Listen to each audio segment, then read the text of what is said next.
Hey guys, this is Davey T from Field Sports Scotland. I'm not going to say all the time because I don't know.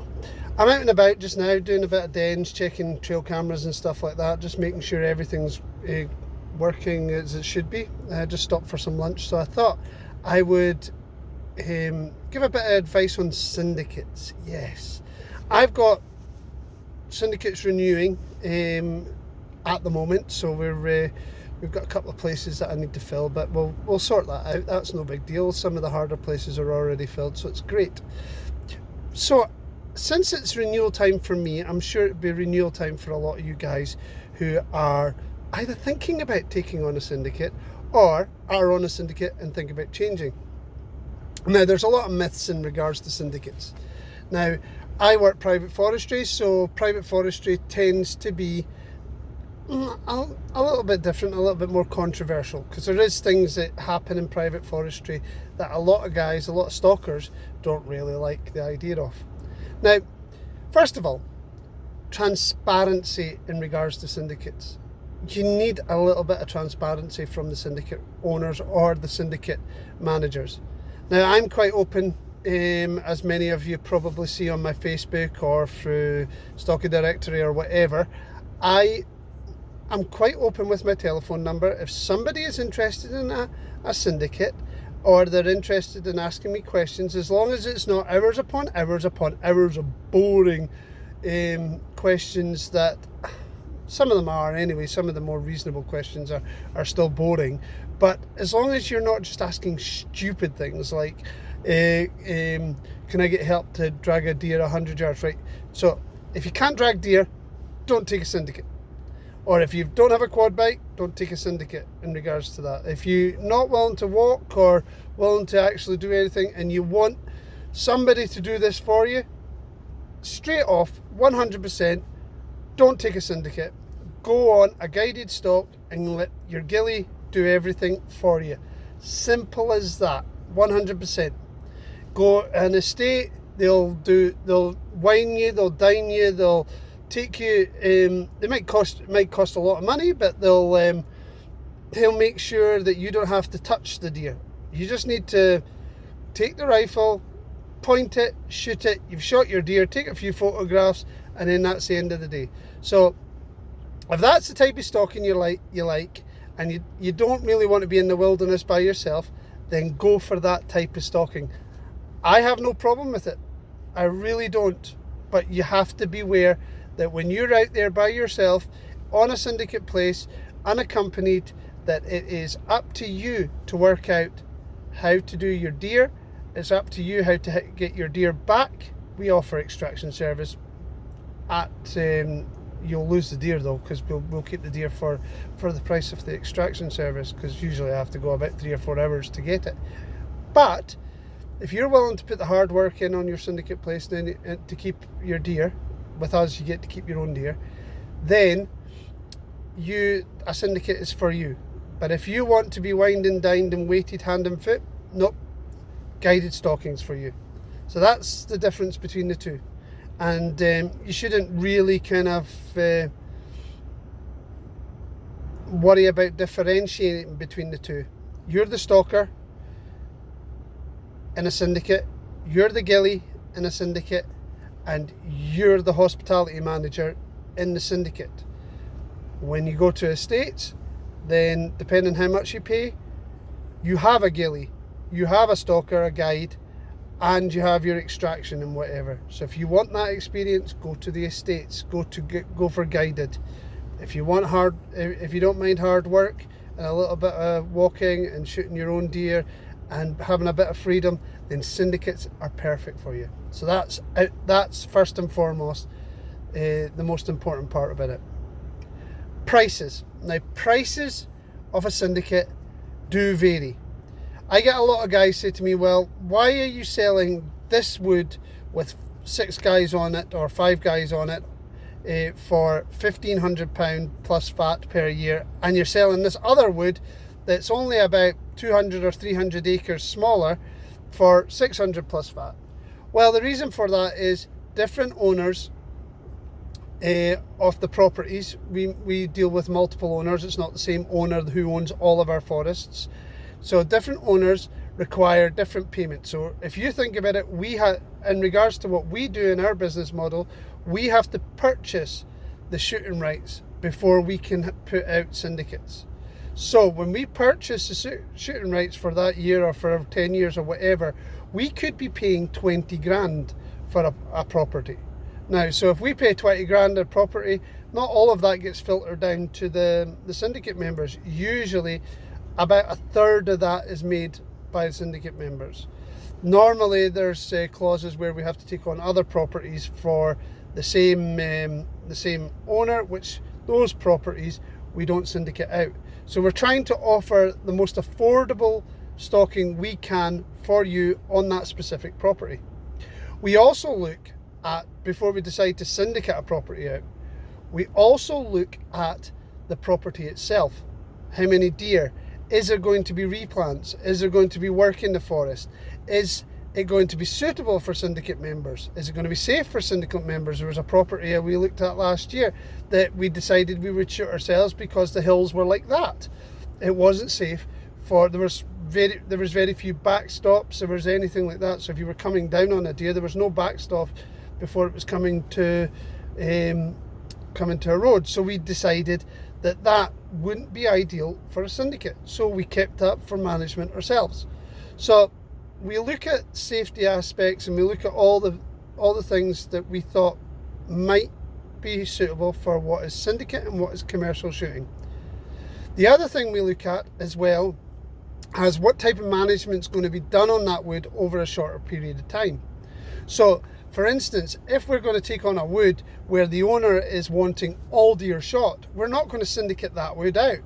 What we'll do is we might offer some day lets or whatever, but the fact of the matter is we tend not to put that out to syndicate members. However, if an owner says to me, we're not going to really do anything for a couple of years, we might do some replanting, some felling or whatever, but it's not going to be any kind of major work, no major big culls needing done or anything like that, and it's just a standard cull figure, usually about 40 to 50 a year, then we will syndicate that forest out. Even if there is huge amounts of deer in it, we will hope that the syndicate members will make those cull figures until it is time for us to come in and make those cull figures if they have to go higher. So that's how we work it in regards to our syndicates. Now, distance. Distance is a problem for everybody. It doesn't matter if you are working in the business or if you are buying a syndicate place or even going recreational stalking to your mate's estate or whatever. Even I have to travel up to 3 or 4 hours to get to the properties that I manage or that I shoot deer on. So you have to think that distance is always going to be an issue in the industry. We have guys that travel 13, 14 hours to come and do 2 or 3 days stalking. We have guys that have a couple of hours to do 2 or 3 days stalking. And distance is all to individual. So you have to bear that in mind. Now, if you see a syndicate place for the north of Scotland, if you're not willing to drive to the north of Scotland, then don't even show interest in the syndicate, because if it's not going to work for you, just don't do it. However, I will have to say that you will land up finding at some point during your stalking career or during your stalking life as a recreational stalker or whatever, you may find that you might be driving a lot further than what you really wanted to initially to get that stalking ground. So just bear that in mind. As I said, cost varies between the woods. Distance will always be a problem. It's all to do with how much you want your stalking or how much you're willing to put into your stalking. Now, another thing about it is management plans. Now, we may still retain the management plan separate from our syndicate on the same wood. So for instance, if we have a forest that has 2,000 acre clear fell and half of that is being replanted, then we will still want to manage that replant, because that is the crop. That is the crop for the owner of the forest. Now, we may pay 20 grand for a wood, or 10 grand for a wood, or 15 grand for a wood.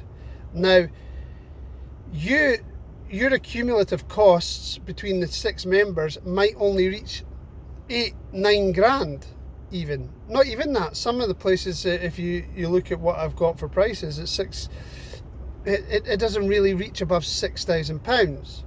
Now, we don't get any extra above that from you guys. So if we paid 10 or 15 or 20 grand for a wood and we're only getting 6 grand off of you guys, then that you have to think, right, okay, the crop in the wood is still going to be important to the owner. And I know you guys are thinking, oh, well, he's just going to come in and shoot all my deer.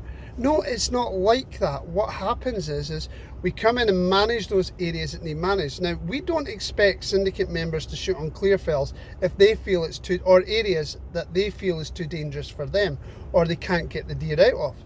Now, that's what our job is, to make sure that we can make sure that the deer are still controlled in areas that cannot be controlled by the syndicate members.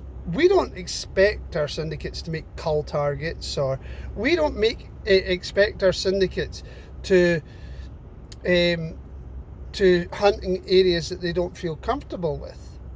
We certainly don't expect our syndicates to be there every single day to try and make a cull target. What we do is we retain the management, so we can keep the deer to a manageable level that are going onto those specific special areas, such as replants or SSSI, and believe it or not, we do have blocks. You could even have a 10-acre block in the middle of a 10,000 acre forest that might be SSSI. It might have a butternut, or it might have a rare bluebell, or something. I can't think of things on my head at the minute, or a rare moss, or even a rare bird perched in it, an osprey or something perched in a tree. Now, those areas either have to be managed heavily or have to have kind of specialist management. That doesn't stop the syndicate from shooting in those areas. It just means that that's an area that we have to, as a management team, we have to keep an eye on. So if we go in there and lamp a clear fell, it doesn't mean to say that we are going in to shoot all the deer in the wood. It might be just 2 or 3 off a clear fell, and then off we go to another wood to look at another property. Now, another thing is we have a small team in our syndicates, but we manage nearly 200,000 acres of forest, in regards to deer. So I may syndicate out 10 woods a year, but we have another 10 to 15 woods to look after. So if you think about it, our focus is going to be elsewhere. Once we put a syndicate in a property, our focus is not there. Anyway, back to advice on looking for syndicates. Now, transparency is the main thing. Individual management plans, if there's no licenses on it, multi-ownership properties will not have a license on it. That is a fact. It just doesn't happen, because the fact is there's so many different owners of a same forest. You might only have 1,000 acres or 350 acres of that plot. The next door's management plan could be completely different. So they don't give night licenses to multi-ownership properties. That's a myth that people think that have in their head. If you're on a multi-ownership property, then there will never be a night license on it. Well, not at the moment, until the Scottish Government work out what they're doing. So, there. So think about what your surrounding areas are. Now, in regards to deer, most syndicates do not manage their deer as in for herd numbers, especially if it's forests. So herd quality and herd numbers are, to increase herd numbers, are not managed. What is managed is a level of deer. So we try and keep it sustainable for the syndicate members, but we also try and keep it sustainable for the owners as well. So he doesn't come in a year's time and say, right guys, we saw 1.2 million pounds worth of damage on last year's replants, or 200,000 pounds worth of damage on last year's replants. So unfortunately we're going to get somebody else to come in. So to protect you guys and to protect us and our investments, we have to maybe manage a little bit harder in places and a little bit softer in places. So just remember that. The other thing in regards to when you want to choose a property is think about the species that's on it and think about what's on offer elsewhere. If you're looking for roe deer or red deer or sika or fallow or whatever, if that's a specific deer that you want to go for, then think about it. Is it in an area where that sika is prevalent, or red is prevalent, or roe is prevalent? There'll be some areas where you just won't get sika. There'll be some areas that you just won't get roe deer, and there'll be some areas you just won't get red deer. And that's throughout the whole of the UK, not in regards to my particular blocks. Now most of our properties, apart from a couple in the east, are all three species, red, roe and sika. We don't have any fallow, but red, roe and sika, we do have a couple of places that are just red and roe, and I have one place that I kind of manage myself that is just roe deer. So there is pocketed areas. So think about the geographical location of it as well in regards to deer populations as well. Now I live in the Highlands. There is literally deer everywhere. It's just, I think that people think deer is owned by a particular person when legally it's not owned by anybody. So all deer that come into our woods are all wild, so we can't control where they're going or what they're doing. Now this is my big thing in regards to choosing a syndicate. Think about whether it's forest or hill ground. Forest stalking requires a little bit more care than hill ground. Hill ground, you can spy your deer for a long distance, and then you can stalk into them at a long distance. Forest, it's more about sitting, being patient, and stalk what you can see. If you can't see anything, don't go trundling through the wood for hours upon hours or driving through with your quad bike, because frankly it's not going to do you any favours. Learn the species that's in the wood. Learn whether a sika hind is calling as an alarm call or whether it's a sika stag and rut. Just think of that, because I've had a few guys who have said to me this year, oh, I heard a sika rut. But it's July. You won't hear sika calling in July. Oh, I heard this squeak and it's got to be a sika. Yeah, that's a sika hind alarm call. You've just bumped that about 10 acres of deer off your you've just ruined 10 acres of the forest because you bumped that deer. Now think about that. It's to say, don't get me wrong, a lot of guys who stalk, they don't usually stalk sika. So what happens is they're always listening out for your common red and roe barks or alarm calls, and when they do hear a sika, they automatically think it's a stag. Now a high-pitched whistle straight off, just a little short whistles, is genuinely a sika bark, a sika hind bark, and you probably bumped 2 or 3 at a time. Now sika are a pain in the backside because genuinely they like to stay within the wood and not out in the open. So except where I stay for some reason, where there's herds in the fields, and they're good to see, but they tend not to be in the open so much. They'd rather be in wood, damp and crappy areas. What else should I say about syndicates? Syndicates are usually paid up front at the beginning of the year. There will be some people, we don't do it, but there will be some people that allow you to pay it up. Be aware of some syndicates, not ours, because in regards to this, because all your deer is yours.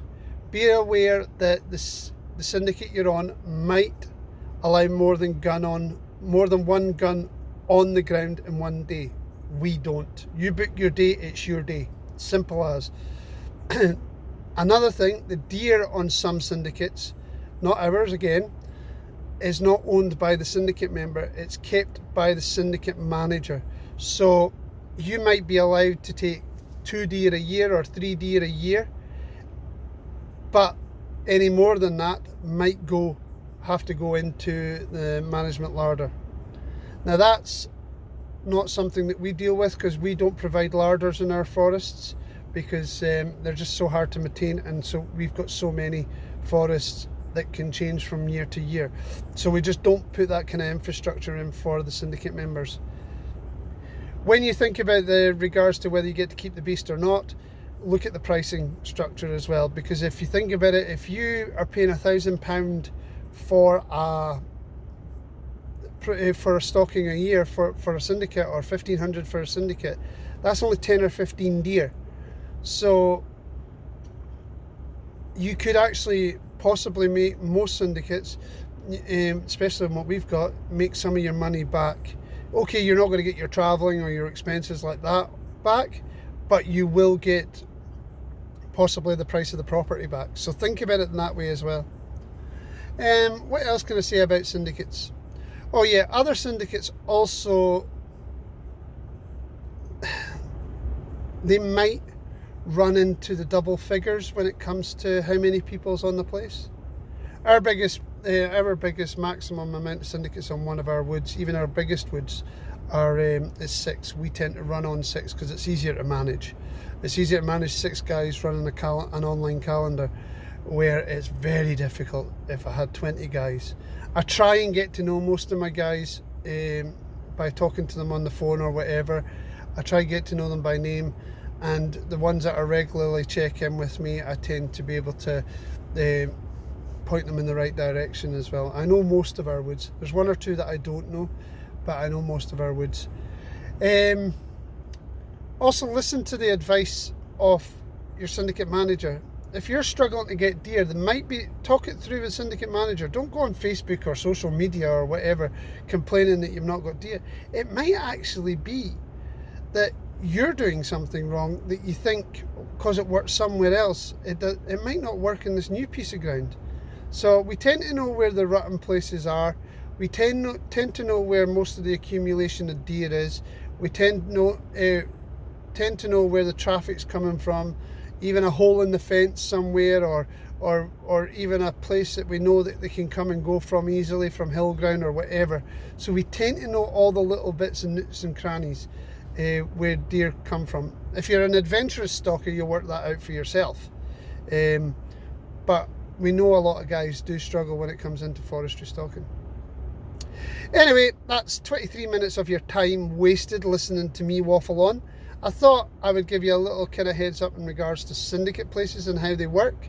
Any questions, just PM me on Facebook, David Tulloch or Field Sports Scotland. And like and subscribe to my channel. You can make comments to this video as well. Cheers. Goodbye.